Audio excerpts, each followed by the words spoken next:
Озеро Иссык-Куль, Кыргызская республика. Кыргызстан Иссык-Кул'üm берметтим. Allah жараткан кандай нерселер. Аллах акбар. Жемчужина Кыргызстана. Такая кристально чистая вода.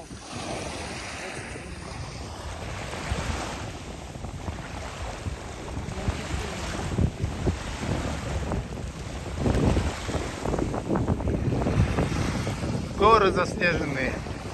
Там просто облака.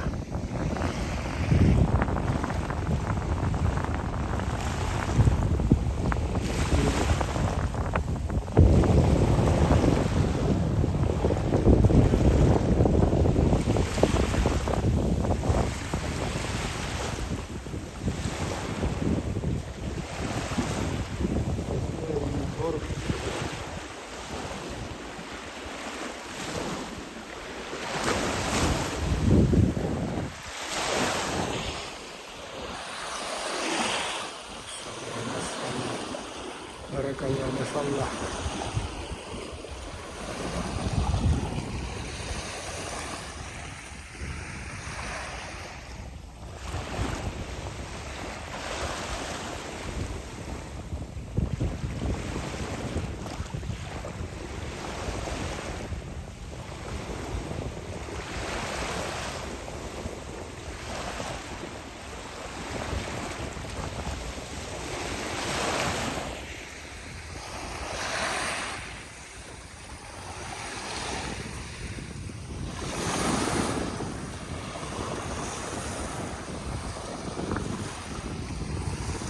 Аллах акбар.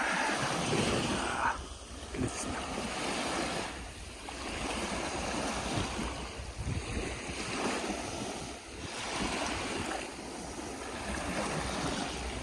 Алхамдулиллах Раббил Аламин. Хвала Аллаху, Господу миров, который создал все, что вокруг нас, все, чего мы еще не видим. За такую красоту рахмат. Большое, огромная человеческая благодарность.